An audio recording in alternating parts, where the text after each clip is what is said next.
We are now joined by our winning coach, Coach Leo Austria. Congratulations, Coach. You win back-to-back games in a 7-game series. Gano'ng kahirap itong panalo na to, especially with your main guy, Jomar Fajardo, limited to just 6 points?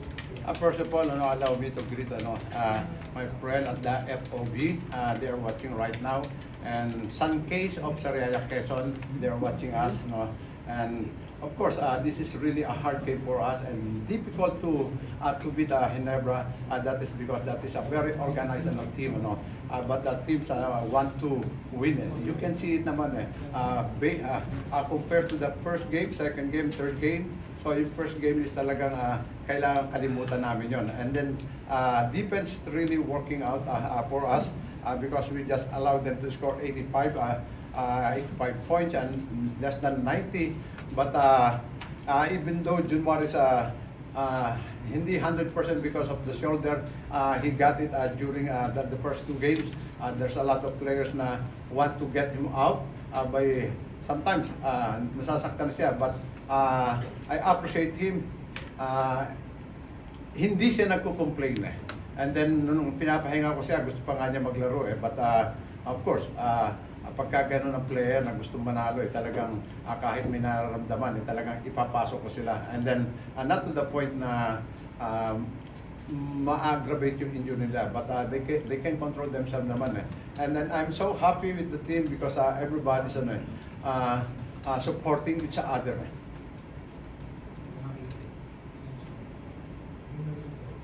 And now we're ready to entertain questions from the media.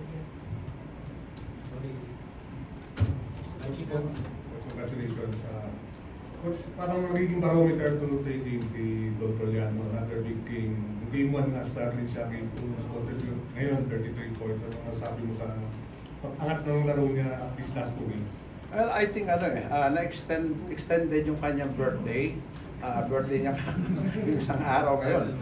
Talagang lumabas yung laro niya. And then, before the series, talagang ini-expect ko naman siya maglalaro na maayos at makakatulong ng malaki. And the big factor today is not only him, because he scored 33 points, but the bench, 55, more than the starter namin. And same thing with Mo Tautua, and during nakaupo si Junmar, nakita natin nagpe-perform siya, and everybody supporting each other especially this guy si Don Troliano, dahil hinahanap siya ng teammate nila. Kung sino mainit, kailangan bigyan nyo ng mainit din pandesal. Dala ka ba dyan?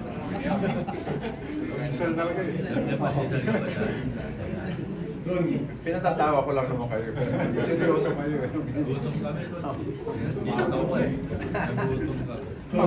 Oo, 11 o'clock na belated happy birthday. Winning Coach's birthday mo.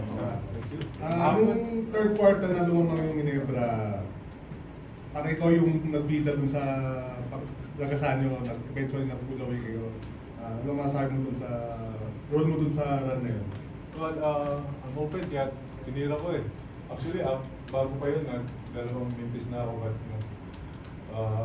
my teammates and coaches has trusted me, so tinira ko talaga. So, good din, pumasok.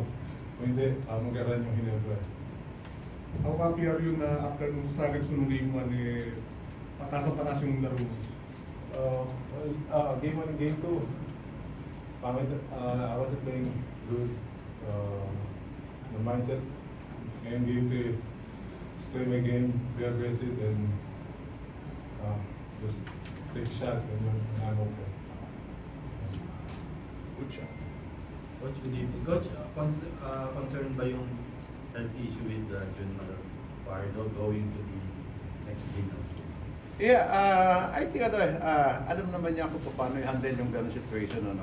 But you have to remember, yung second game, he played 44 minutes. And probably, yun ang nagbigay ng kaunting, that's why hindi na-perform well on defense. But his presence in the court is really helping a lot. Makikita natin pagka gusto niya umiscore. But I think there's something wrong, and dahil iniingatan din niya sarili niya. But you have to appreciate Junmar because may nararamdaman o wala talagang yung presence niya mararamdaman ng mga teammate at saka ng kalaban Big na. That concludes conference. Thank you, gentlemen. Ouch. Thank you. Thank you. Rizal,